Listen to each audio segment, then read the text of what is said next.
Okay, 13I, differential equations and related rates. This is example 32. So the differential equations related rate, example 32 about the inverted cone. So we have this inverted cone with a radius of R and a height of H. It's being filled and the depth of the water that's being filled is X centimetres. So the height of the cone's H, the radius is R, so obviously 2R for the diameter. It's filling at K litres per minute. So this one's a little bit tricky because we've got to be careful of our units. Now we know the depth of water is X centimetres as it fills, at T is in minutes. Now what we need to find is dx dt, so the rate of change of the depth with respect to time. We are told that initially the cone is empty, so obviously when T equals 0, V equals 0, the volume. Now what I was saying about it being a little bit tricky, normally we'd go this filling at K litres per minute.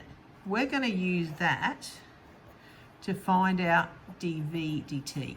So what's the volume?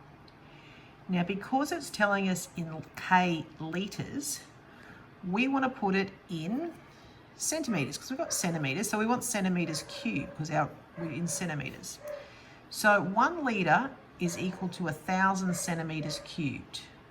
That goes from the whole 1 mil is 1 centimetre cubed, and obviously this is 1,000 mils, so therefore it's 1,000 centimetres cubed.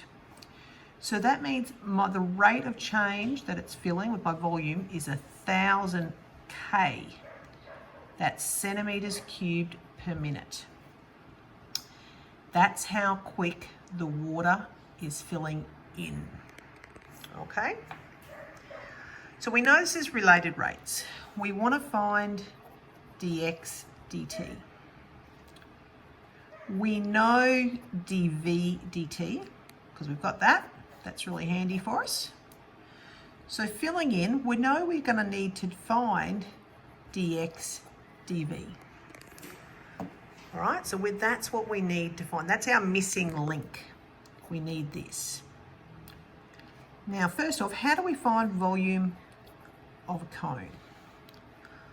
The volume of cone is 1/3 pi r squared by height.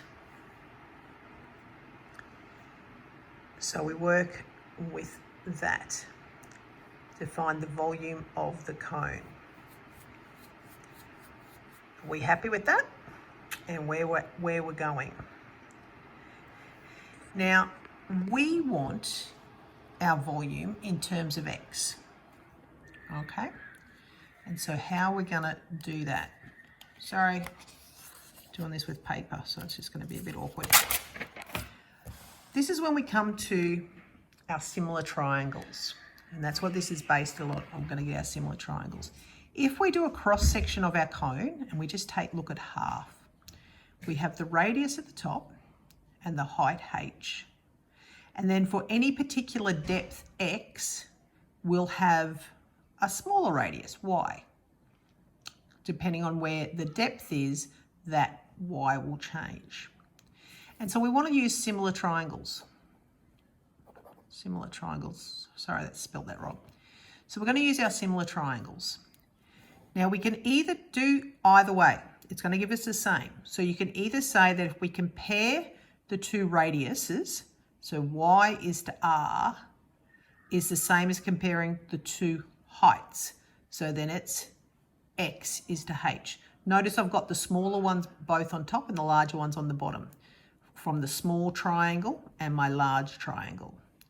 So I can compare the radiuses. Y is to r is going to be in proportion to x is to h.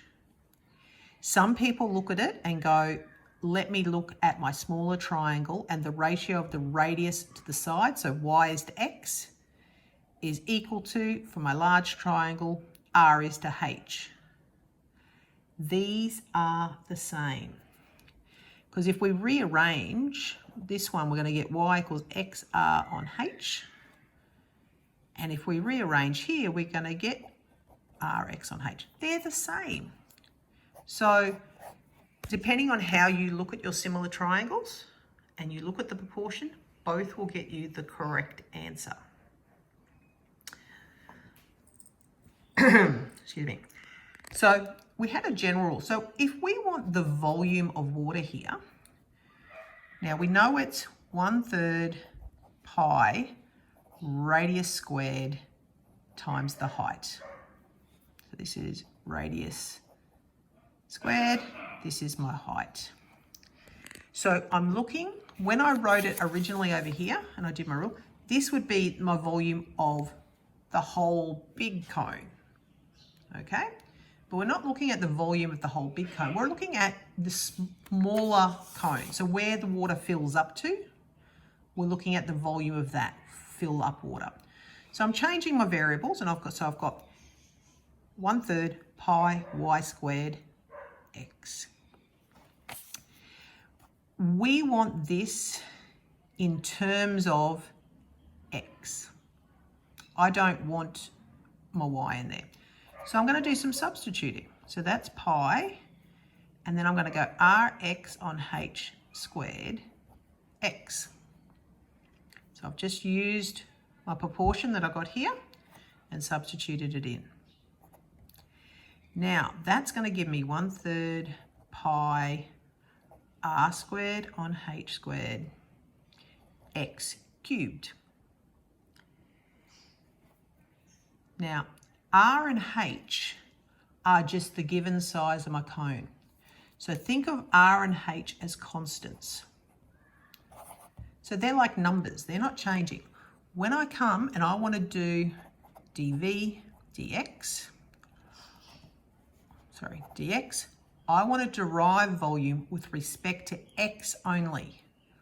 All of this will stay the same. So when I am deriving, the 3 will come down. So I'm going to have 3 on 3 pi r squared on h squared x squared. So obviously that 3 is going to cancel that. dV dx. So it's pi r squared x squared on h squared. Now back to here. We want to do our related rates, because to find dx dt, I need dx dv. So I need to basically flip it.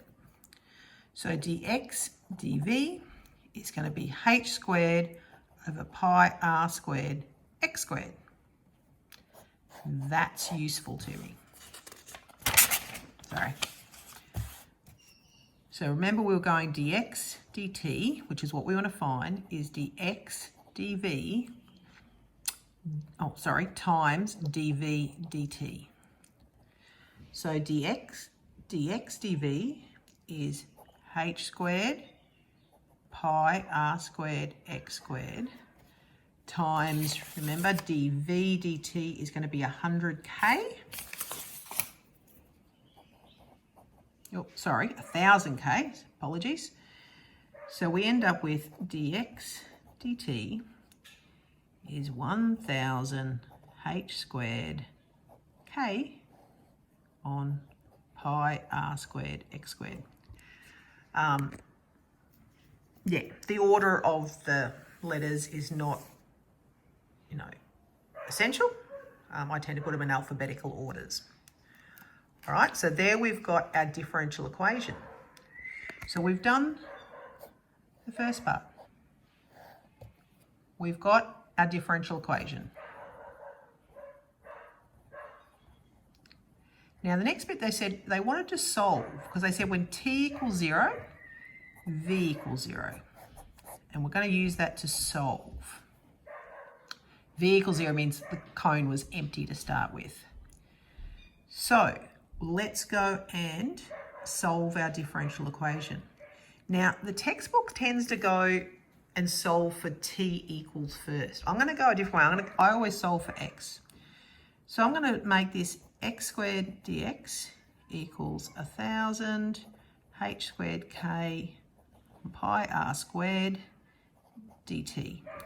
So I've brought the x squared up onto this side, and I've took the dt up onto the other side. Integrate both sides. x cubed on 3 equals 1000 h squared k on pi r squared t plus c. Right, we have a lot of letters. I know we've got a lot of letters, but they're just constants. So x cubed equals 3000 h squared kt on pi r squared plus 3c. So of course, x, now this is where it's probably a good spot. Before we take the cube roots, let's use our t equals 0, t equals 0, v equals 0, x equals 0, because it's empty. So 0 equals 3000 h squared k 0 on pi r squared plus 3c. So from that, obviously c equals 0. So we have x cubed equals 3000 h squared kt, oh sorry, that looked a bit weird, pi r squared. So x will be, now you can do the cubed root of all that, or if you prefer, you can just put it to the third power. Both would be correct. And that is your solution. Okay, hope this helped. Bye.